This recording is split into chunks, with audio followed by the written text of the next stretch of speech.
Speaking of Chris Hansen, he is our guest tonight. For those of you who don't know, Chris Hansen, I know everyone here wants to talk about his former show, To Catch a Predator, but he's done many things. So I've got a few questions I want to ask. So for those who don't know, you're To Catch a Predator. Basically, there are decoys online posing as underage boys or girls, and you sort of lure these through online chats to a decoy house. And when they get there, sometimes there's a decoy waiting on that looks underage to lure them further into the house. And when they get there, they get to talk to you. Exactly. Well, what happens is the decoys go online.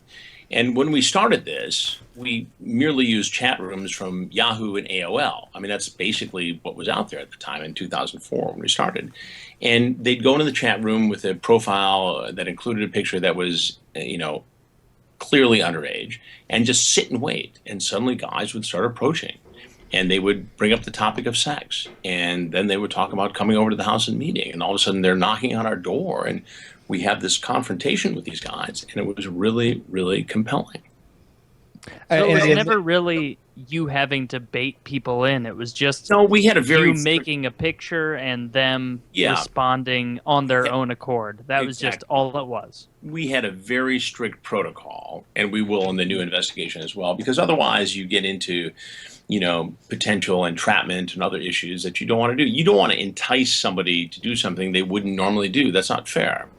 But if there's somebody out there who's going to do it, and you can catch them doing it, and you can teach children how to be safe by getting in this guy's mind, by doing an interview with him, and teach parents how to protect their children, well, then, that's our job at the end of the day.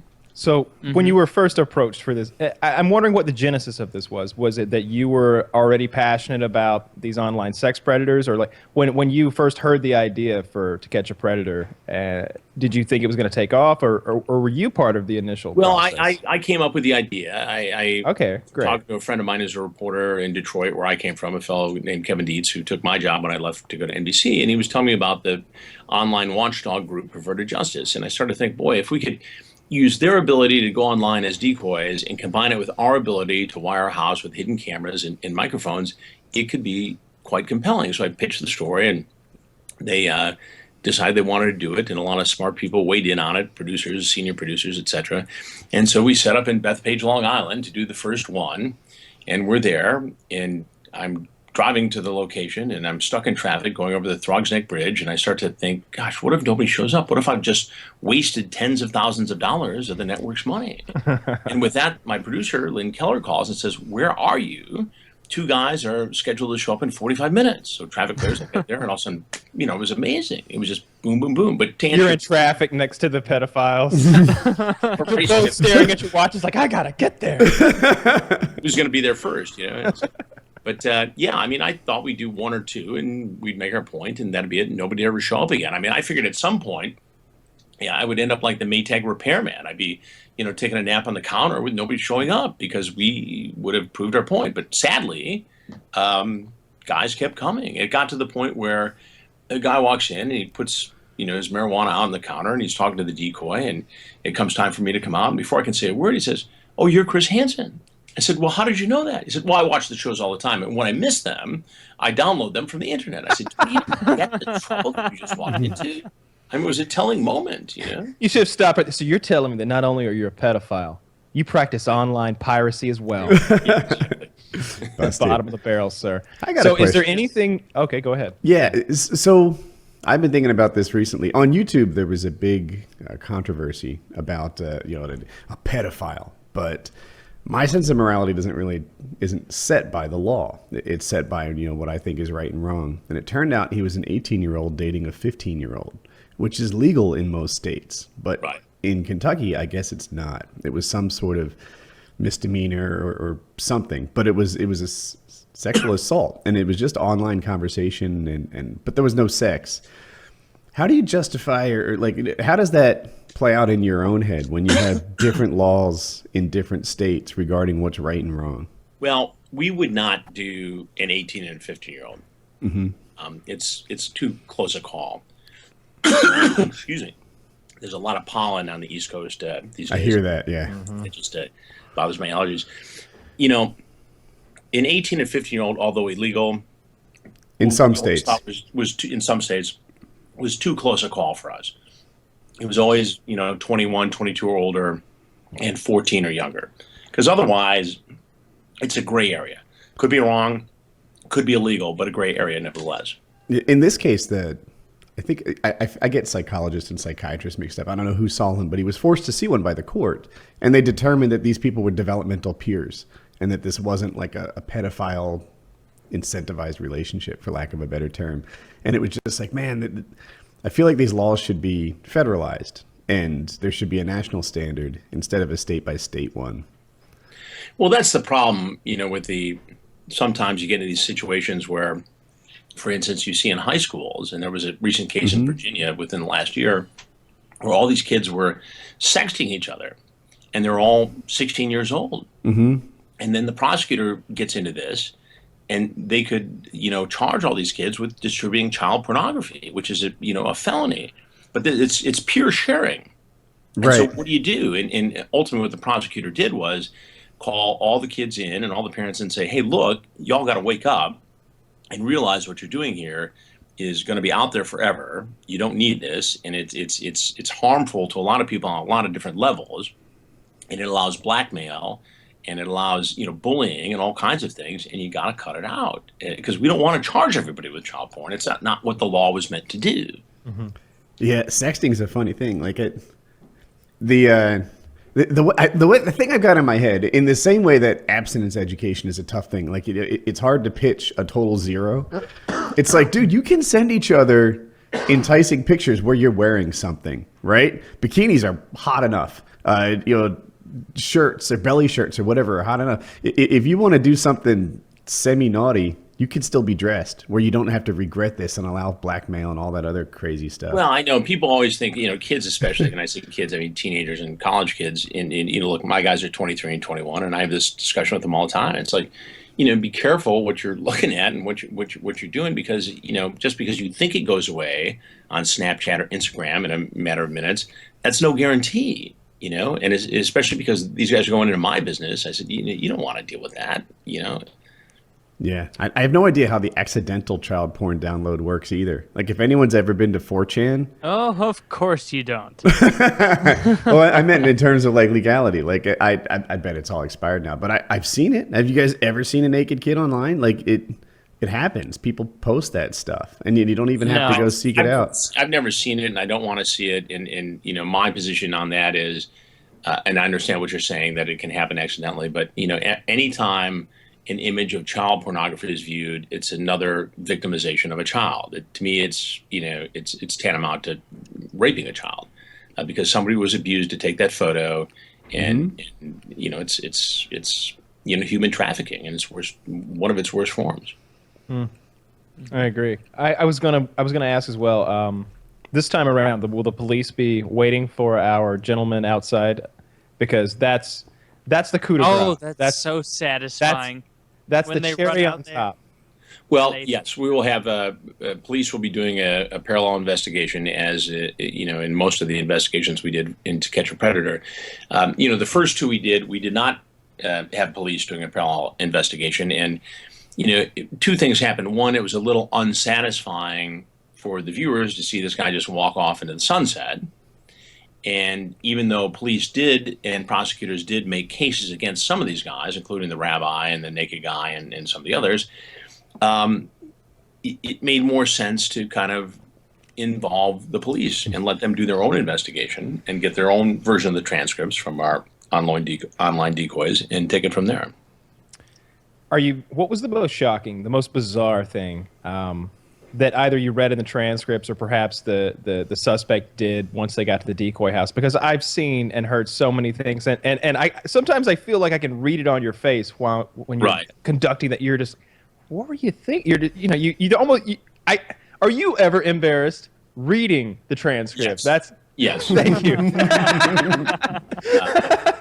And you have to remember that I'm not just responsible to my audience or to my bosses, which I am, but I'm also responsible to, my kids' friends' parents, teachers at the schools, and all that stuff. I mean, there have been examples where, I've had a kid sitting in a class in college where suddenly they're showing, To Catch a Predator shows, And he's, do I say that's my dad? Do I give that up? Do I want that kind of scrutiny? What do I do here? And it's a big debate.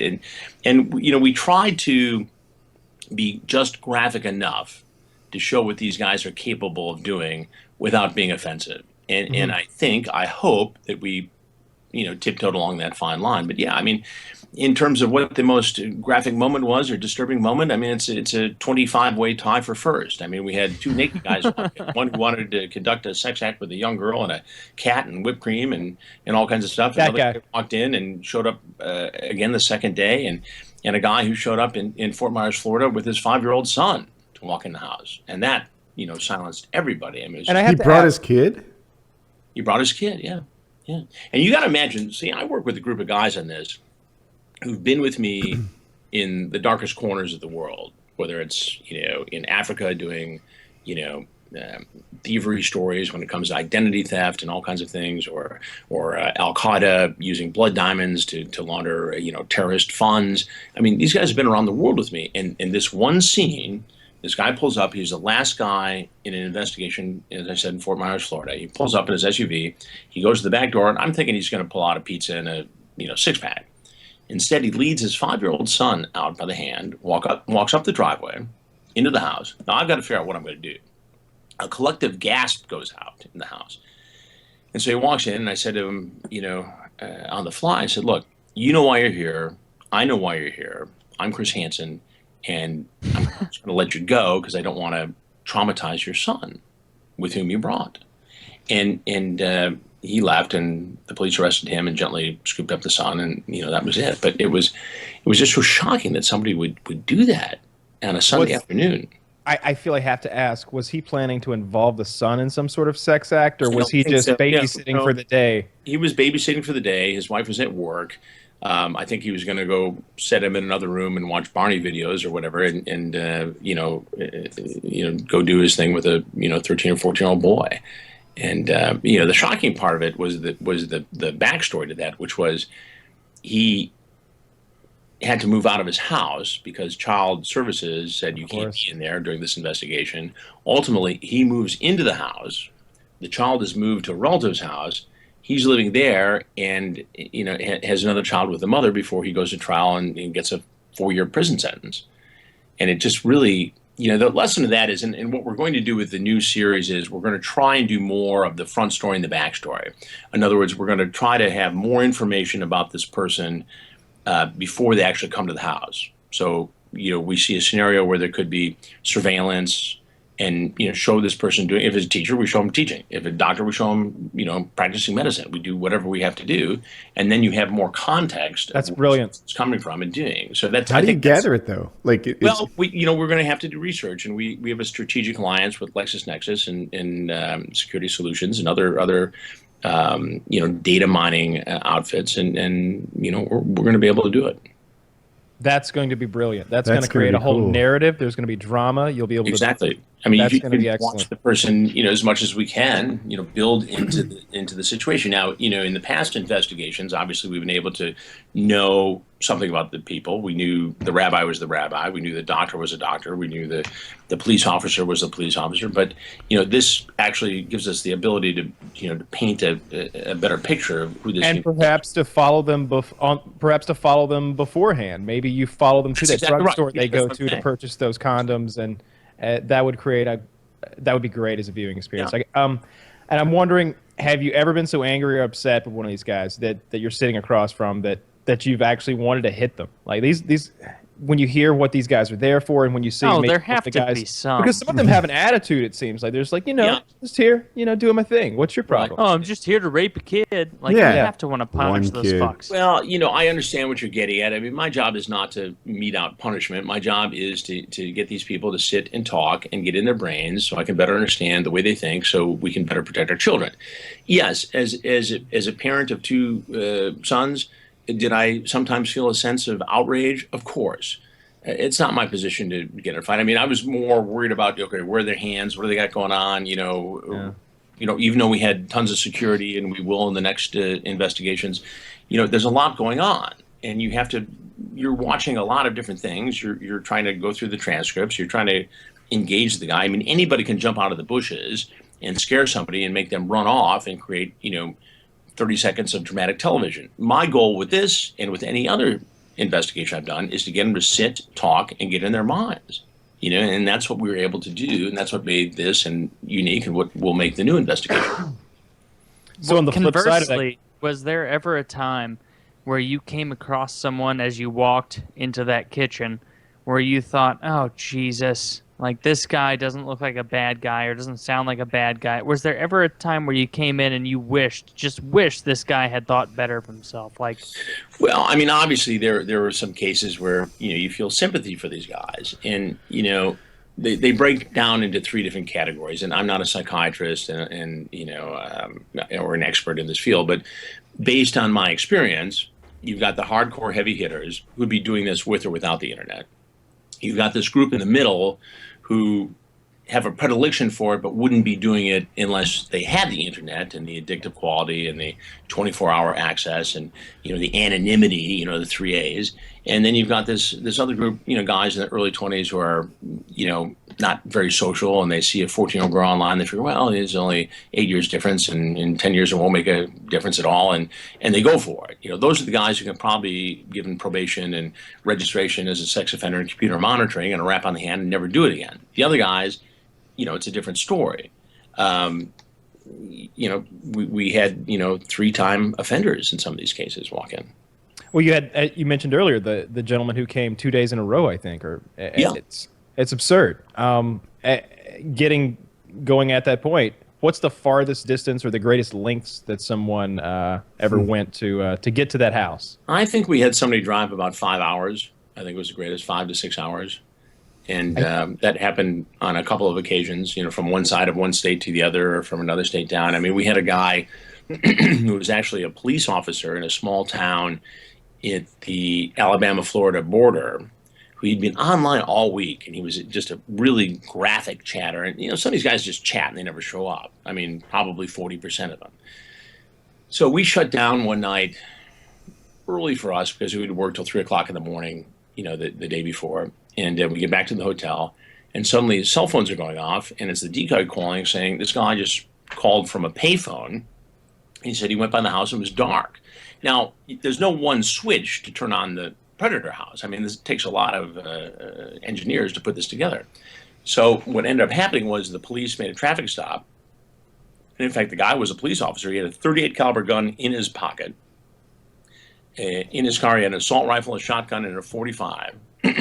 Hundreds of rounds of ammunition, and a video camera, and an anchor, and duct tape, and bulletproof vests. I mean, God knows what would happen if he showed up. And people always ask, did you ever feel there was a time when you dodged a bullet? And I think, yeah, that was the time. Yeah, I can't imagine what the anchor was for. He would tie it to a body, perhaps, and throw it into a body of water.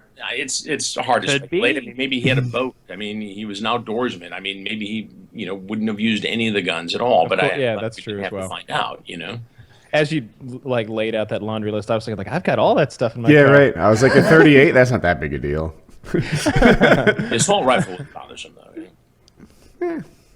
Yeah, exactly, Kyle. The assault rifle was bothersome. How do you feel about that? Well, it's definitely bothersome when you've got a pedophile come into the decoy house with one. You wouldn't want How do you that. feel about the sex registration? I've heard people. I feel like all my questions have been pro pedo today, which is not my actual stance. But in most cases, in most cases, like if I were to knock over a liquor store or something, when it's done and I've paid my time and it's over and it's set. When you're a sexual predator, and there's some good reasons for it because of the recidivism rate. I'm going to screw that word up. But you never finish paying your time. Like for the rest of your life, you have to notify all your neighbors. You can't trick or treat or it's a forever thing. Is that right? Well, look, like anything else, I think in a high percentage of the cases where there's been a sexual assault, it's a person who there's a high probability of a repeat offense. And so people deserve to know that that person's living in their neighborhood. And you talk to guys at the U.S. Marshals who do these kind of programs, the registered guys, they don't worry about. It's the guys who don't register they worry about. So where they're at, they can be monitored and everything else. The guys I feel sorry for are like as you talked about before, the 17-year-old high school kid who has a 15-year-old girlfriend and gets pinched on that, and suddenly this kid can't go to college and be a football star because he's got this registered sex offender problem going on. I recently saw where a couple was having sex on a beach, a public beach, and they got caught and arrested, and they're both having to register as sex offenders. Yeah, I mean, I have to question that. I mean, that's not the purpose of the law. And when you get into that zero tolerance aspect of any law, justice is going to be, murky at best. Yeah, the dual kids thing is the one that bothers me. Like, make them even younger, right? Make them both 14. Right. That's... I mean, I think sometimes they're just not old enough to. Parents, I don't know that that's a law enforcement issue. Right. That yeah, that's the trickiest one. I got questions totally outside the show. Did you Sure. want to? Yeah. So, Chris, you've made your living on front of the camera, right? That makes you, in your field anyway, the 1%, right? 99% of the people who are actors or want to be journalists or such don't actually get your job. What advice do you give people who wish they were you, right? Who aspire to be working actors? Do you tell them get a doctorate degree, go be an attorney, or do you say like go for it, go for this extreme long shot? Well, it's possible. Listen, I think if you have passion for it, obviously, I've been fortunate enough to have some lucky breaks in my career. I got interested in it when I was 14, and Jimmy Hoffa was kidnapped a mile and a half down the street from the house where I grew up. And so I'd ride my bike up there and go check out the crime scene, and you'd see the FBI agents and the Bloomfield Township Police and the reporters and the network correspondents. I got bitten by the bug early. So when I went off to Michigan State, on the first day of school, I went and signed up for the volunteer radio station, and it all started. And it fortunately fell into place. And people say, how did you get there? I said, well, I'm too stupid to realize there's anything I cannot do. And I just kept doing it. And Lansing turned into Tampa, and Tampa turned into Detroit, and Detroit turned into NBC, and NBC turned into all the things I'm working on now. So, yeah, really fortunate. But, I tell people, look, if you really want to do it, and I've had kids who come through as my interns, et cetera, and, they weren't, immediate standouts. But a lot of them, just through perseverance, hard work, and a little help here and there, are suddenly correspondents in Washington and reporters in Milwaukee and doing all kinds of great stuff, Detroit, whatever. So your hypothetical 17-year-old son says, Dad, I want to be the next Tom Cruise. You say, I go for it, I believe in you, or nursing degrees are good? Look, my guys are 23 and 21. I've got one who's, working, behind the scenes for my Discovery ID program, and I've got one who's going to be at CBS News this summer, the younger one, and one wants to be behind the scenes, one wants to be on camera, and I didn't push them towards it. I mean, obviously, they grew up in the business. In fact, they were so immersed in it growing up that they didn't give a rat's ass that their father was on TV. I mean, the only time it became cool was when South Park did a parody of me, and all of a sudden, had credibility. That was pretty cool. Yeah, that's another nice little feather in your cap. Wasn't that a real thing, though? Like, when you saw South Park parodying you, wasn't that kind of like a little bit of pride? Forget all like, those Emmys. Like, when South... It's funny because I was working on a story on the West Coast. I was in San Francisco, and one of my agents had texted me and said, you're on South Park right now. It's pretty funny. And about 24 minutes later, I get another text, and it says, it's taken a dark turn. That's great. How did that episode go? I don't know it. It was Cartman pretended he saw a kid in a store who had Tourette syndrome. And in order to calm him down, his mother bought him like the coolest toy in the whole toy store. So he had this idea, and he was going to fake that he had Tourette's. And, his friends, the other kids in South Park, were calling him out on it. And he then calls Chris Hansen from Dateline to come to South Park to do a story on Tourette syndrome. And so we're getting ready to do it. And he's about ready to be exposed as being a liar. And he doesn't want to do the interview. And I kept saying, have a seat right over there. I'm Chris Hansen. They drag it out. There you go. And it played on from there, and then took a dark turn at the end. That was a good episode. It was. Well, how do the people find the Kickstarter program? How do they donate? How do they make that happen? So you can go to Kickstarter.com and look under staff picks, and it'll say Hansen versus Predator. You can also go to HansenVersusPredator.com, and it'll take you right through it. And they can get involved. We've got another week to go, and we're, right on track, ahead of schedule, and I'm excited to get through it and get out there in the field and start doing investigations. I'm really excited to see the new show. We have a goofy question we ask a lot of our guests. Are you ready for this? All right, Chris, you're on a stranded island, right? Boat sinks, you're stuck there. You're going to be there for a couple of years. And your only companion is a mermaid. All right? Are you going to make your mermaid top half or bottom half fish? You guys are terrible. Think it through. I don't know. I guess bottom half fish, right? At least you have a human face to it. What's the reasoning behind that? Well, I don't know. I don't know if I want to dig that deep into my psyche to find out. We do. We do. Yeah. I think Chris Hansen is an oral guy. You're gonna want if that's his answer. Go easy, guys. Go easy. Maybe he just wants someone to talk to. I chose top half fish. You know why? Because I wanted her to have a human brain, and I thought I'm top half human. I said that no. wrong. It's because you were incorrect. That's the reason that you picked that option.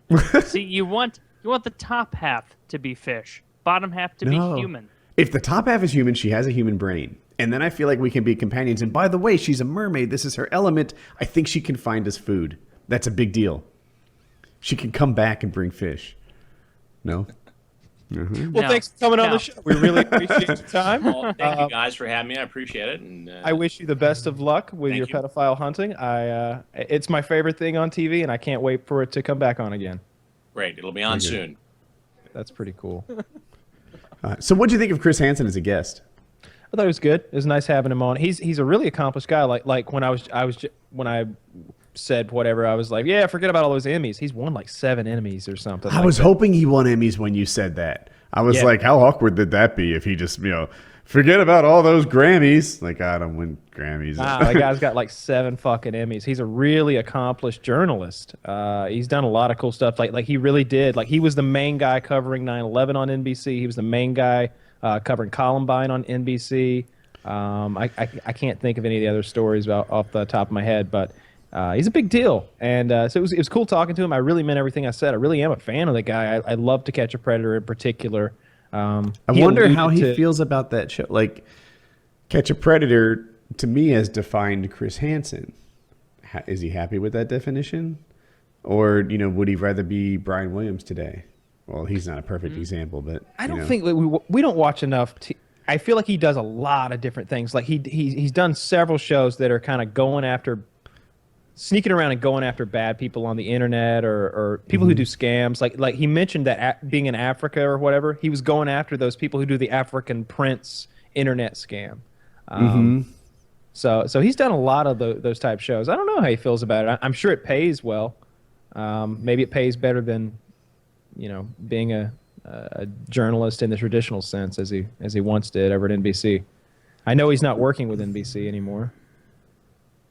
Yeah, I wouldn't know what pays better. I would bet that it pays better than, I'm just guessing, than than being a pedophile.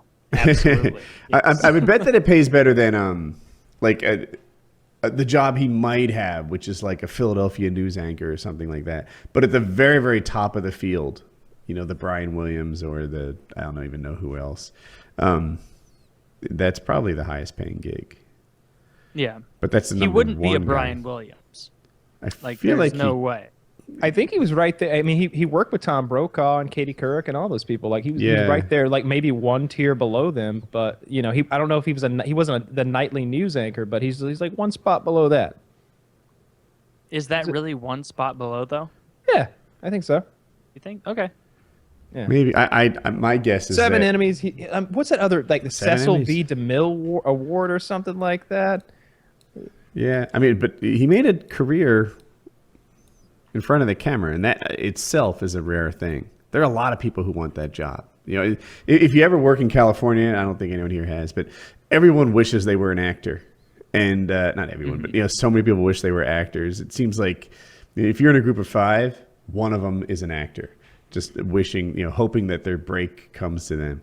And he actually makes a living, not acting so much, but in front of the camera, and that's a rare deal. And it's a good gig.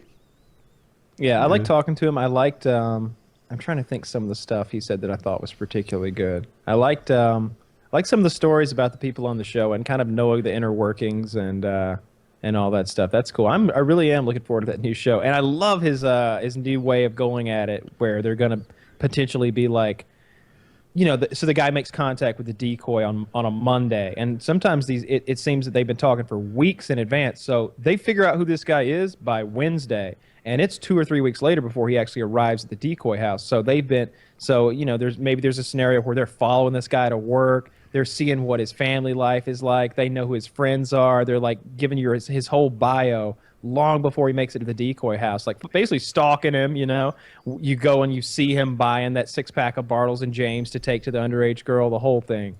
I think that'll be good. And then you follow him afterwards, up until maybe sentencing. That'd be neat. Yeah, up until he kills himself. Like, that did happen to that one guy. Yeah, that's pretty interesting. I would definitely watch that. Sorry, I just wanted to scroll that stuff off screen so that there was no possibility I could possibly share it.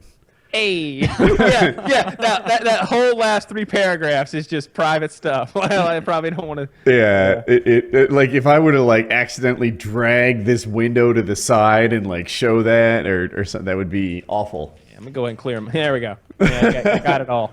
Yeah, there's. Those are not my secrets you typed in there. No. Those were other people's secrets we were typing. Yeah. We are secret keepers. You see that? Well, I mean, Woody knows, but Woody's a secret keeper too. That's why I told him. And I don't know about Taylor. He could tell everybody, I guess. I'll tell everyone. I'm going to tweet about it right after this. He's live tweeting the Skype feed. Like, Woody let something slip today.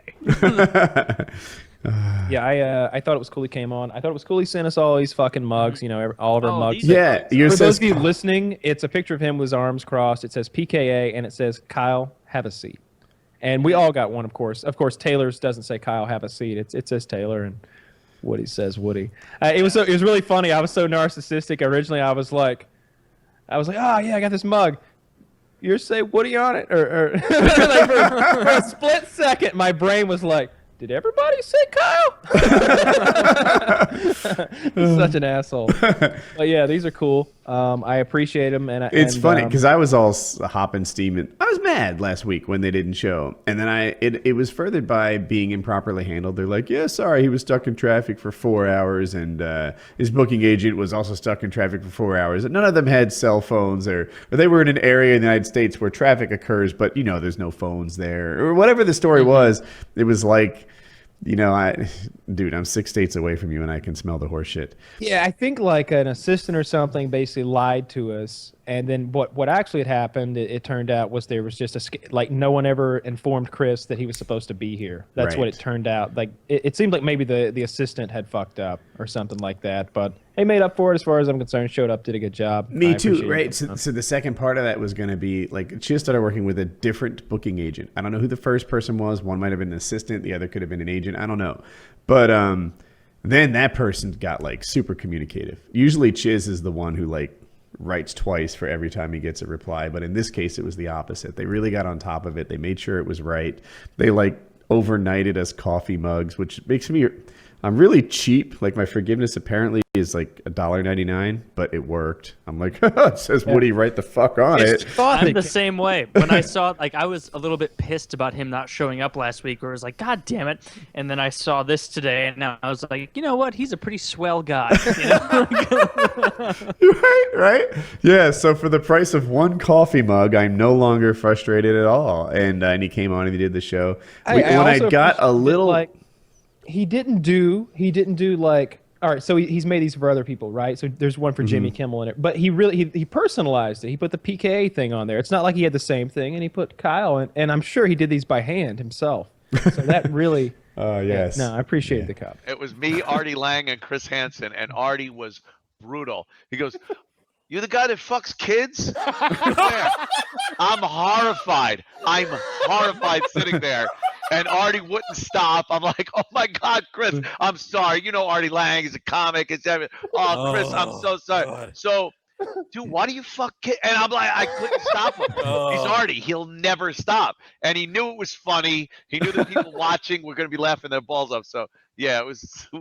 Oh, that's great. Oh my gosh. No, that shows because I'm sure you're aware. Maybe the audience is, but like he started up Hanson versus Predator, his own thing he's producing, and it feels meaner to me than the old show, and that's a good thing. It's Oh a good thing. wow! It feels meaner. Like for one thing, they get these decoys that are great, and they get like a 19-year-old like They get drama these decoys student. that are so hot. These are they do. They do. They do. That's The so decoy wrong. is like 19. All right, but she's Wow. like 5'2", 19, and like really Yeah, cute. yeah. And she like pops on a ball cap and acts really precocious and like Got laundry to finish. Come on in. dude. In the old show, they had a decoy that she couldn't pass for 30. And she'd be like, "Yeah, come on in. I gotta put my tampon out," and like run away and just disappear. Like you would never. I was greet just someone playing at with the my door. Barbie. I'll be right out. Like I'd run for the hills if someone said, "Yeah, come on in. I gotta run." Yeah, and yeah. like, sprinted back into the house. No, on his new shit. show, she's like, she shook one guy down. She was like, "Hey, I'm really scared because you talked a lot about guns in our chat. Could you Uh-oh. pull your hoodie up and turn around?" And he did that shit. And then she was like, "Okay, come on in. Sorry, I'm just really nervous." Wow. And then she kept like an island in the kitchen between her and him. Yeah, that's what they do. Yeah. And They play like keep away. she interviews him for like a solid 3 minutes or something before they introduce Chris into the even comes equation. out. Yeah. Wow. So it's really good to see them eat awkward pizza together, but she won't eat it because it might be poison. Yeah, You know? of course.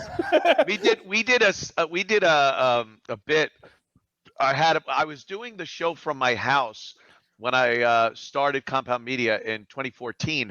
I was doing the show from my house for a year until I got the New York City studio, and I've been there 7 years now. So Chris Hansen was coming over my house to do an interview, and we decided to play out. It's online somewhere if you can find it.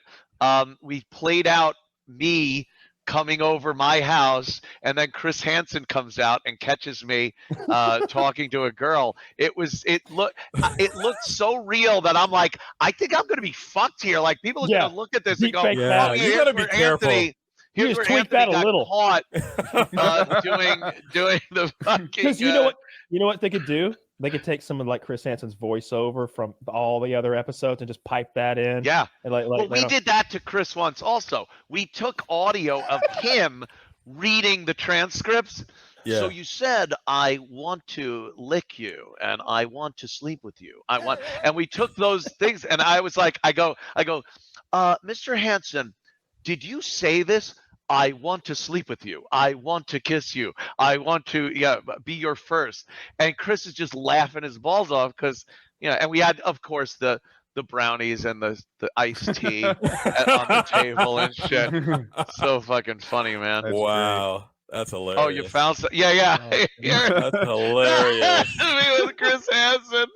Wow. I brought vodka. I brought You have condoms? I the brought condoms. some Zima. Oh, They always Zima. bring the word shit. I can't look. I've been questioned before by the fucking authorities and in handcuffs a time or two myself. I've been in courthouses in front of federal judges, but I can't imagine how scary it would be for him to say, "Do you have condoms?" knowing that you Oh, do. Do you have condoms? And then he follows that up quickly with, "We'll find out either way." yeah. We'll find out. And he's so Jesus. confident, like I'm sure there's been times where he was afraid, which is like one of the things I asked him. Like it's dicey times, but like he never shows it. He's always like big dicking it for sure. Like you don't. And he's got that notebook that looks like a cop's like sort of like folder. When he first started doing it, before people really knew what he looked like, they assumed he was a cop. He never said he was, but he never said he wasn't. And it worked because he'd go, "Why don't you take a seat?" No, take a seat over there. And the people are like, "All right, I'll take a fucking seat." Yeah. And the first season they let him go. But they were all over television, so I'm sure their life was ruined. But then it turned out where they worked with the cops, and they were all waiting outside. It's like, okay, well, you're free to leave. And then the guy would be like, "Oh, cool, I'm free to leave." First season they did. Wham! Season two, the cops come in. Oh. They go. It's hilarious.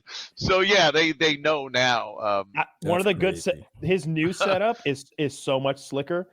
Wow, really? the cops are in the fucking. First of all, they're everywhere, but like the main cops that are going to take him into custody are in the garage with a cop car in the garage. So they walk out into the garage. 5 cops there. They Come with just us. throw him in the Throw 'em car, in the and car. that's it. Garage door goes up. Cop car takes that one to prison.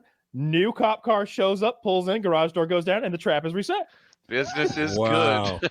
So this is a weird question, but what do they get charged with? I'm glad you asked it. That was my next thing. Like it's usually like it's like intent to Solicitation do something of awful to a fucking minor, sex with a roughly minor. charged. Yeah. Like sending the messages are crimes in their own right. And I didn't know how much time you got. I always thought of like just the humiliation is the problem, Yeah. right? Like Right. because nobody will fuck with you ever again. Yeah. Like you're a monster. But like I never thought that it was like crazy time for just showing up there. Maybe they're Yeah. getting like 7-8 years. No. Really? Yes.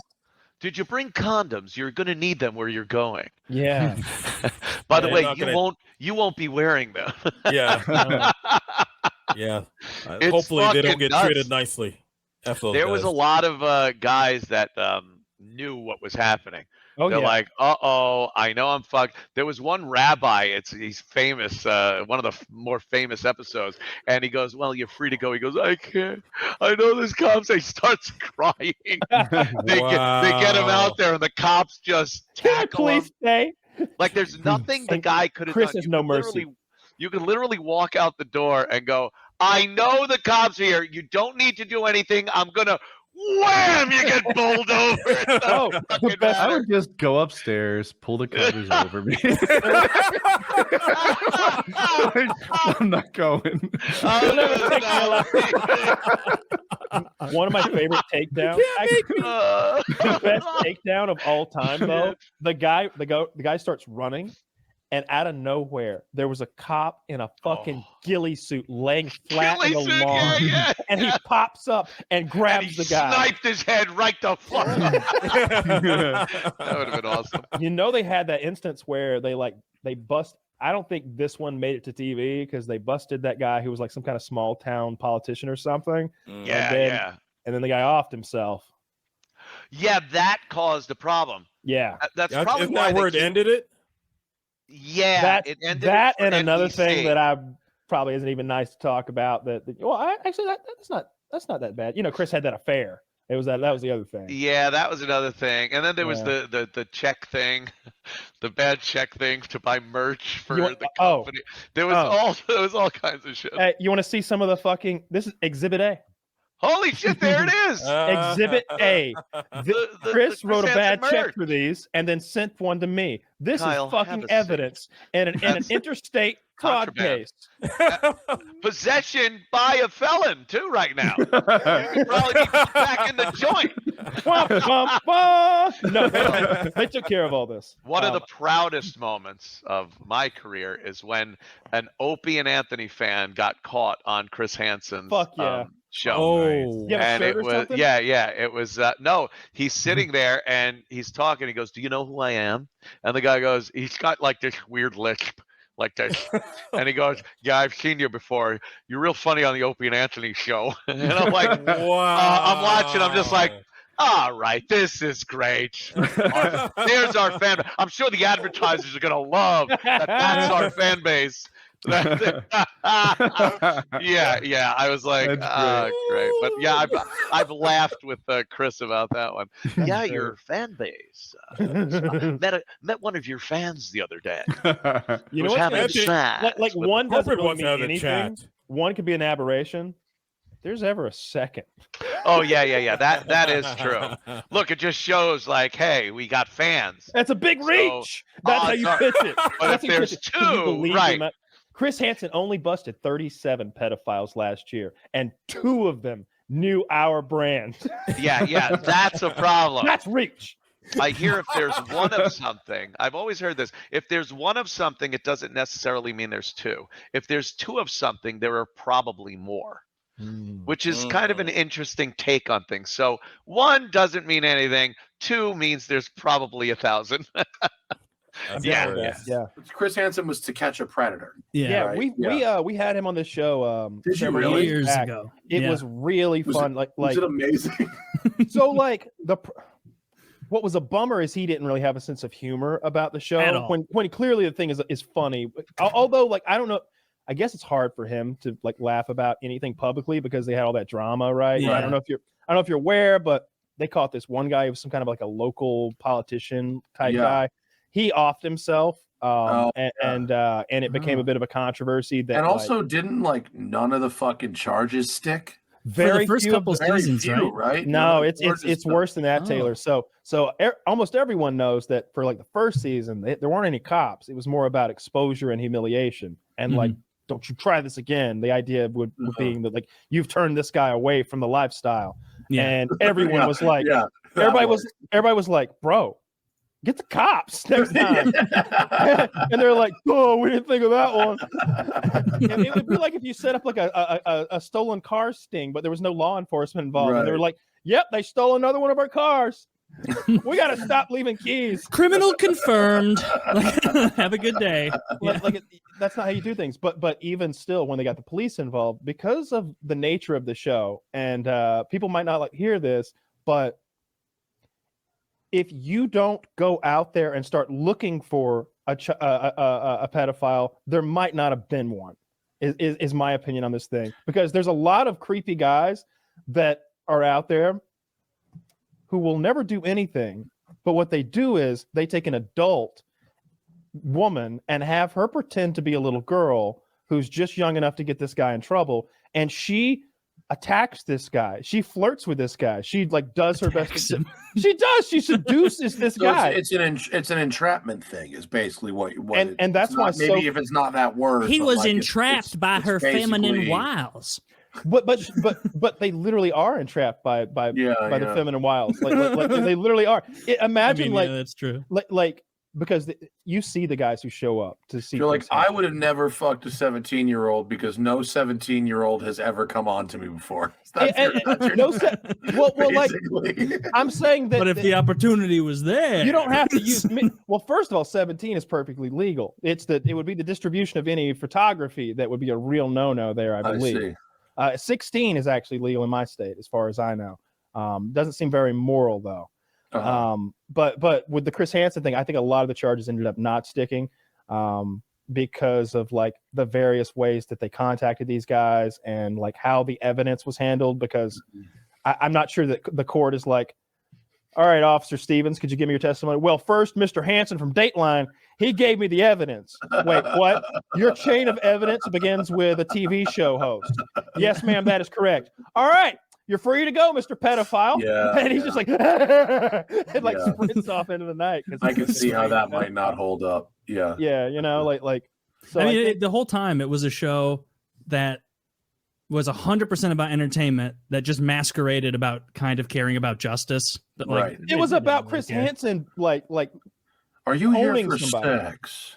Are you here to Is that fuck a him? child? Yeah. Well, it says. I just right remember here there was you a wanted to car. think There you're was a car big, forum guy. thick, They caught one big. guy who was like Oh, big on the Mustang forums. It was really? like- yeah, it was like 96 Cobra guy or something was his username, and he showed up in that car, and it was like a big deal on the Mustang forums. And it at one point, I was a big like Mustang person, and so I read about it from the forum side of it, and then I saw the episode and whatever it was. The guy was it was pretty gross. I mean, I remember obviously. Now there are some of those guys there that are there for like. So what the decoy will often do is they'll sort of like be like, "Hi, I'm generic 14-year-old girl. What's going on?" And as soon as they find out what the guy is into, that's what they start saying that they're into. Right. But and that's how some of these guys show up there, like with some crazy nonsense that they're there for. And that's the scariest stuff that I think, like, when they get to court and they start reading off the transcripts, like I think that's when judges start being like, "So, Mr. Hansen, you've got all the evidence in order? Thank you, sir."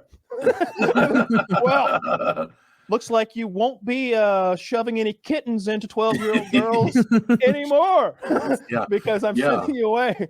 I mean, some of the most like shocking ones are the guys who would show up and like they'd have in their conversation like, have you tried beer before? Oh, And you're yeah, like, right. tee-hee, I don't know. And it'd be like this one, it's a 38-year-old man and an 11-year-old girl, and he walks in with like 100 beers just to like try and get her out, just I like when they pass out helpless drunk. or I no, I was going to bag drink of all condoms. these. Like they'll Yeah. bring so many condoms. They'll literally bring like Do you know why? box of condoms. Here's one. Oh, here we go. This is the one. Here, the episode is the shiny Mustang.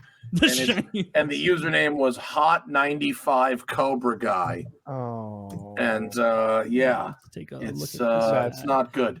We can't show it on the show, 95. obviously. Yeah, don't Zach. show you it. can't show put that. YouTube in YouTube. I understand, but Let's but see. that was that Hot95 Cobra Guy. Oh, that is a nice Cobra. Oh, those Kragers. Yeah, that car sounds really nice. Cobra Guy says, "Frowny face, you're young, and I don't want to get in trouble." But here he is. Wow. Here he is, traipsing into the home, following a woman who is beyond obviously in her early 20s. Like the Mustang forums, when he tried to sell his car, really did not. Oh, They were not about it. dude, was anybody at all like? But guys, he's so guys, great the with paint Mustangs. The paint's really nice. I mean, I'll be honest. There was another one. I mean, there was a guy. There was a guy who got real big on Instagram for modifying a Ferrari, and his last name, I can't remember his first name. His last name was Button. His Button, and his company was Button Built.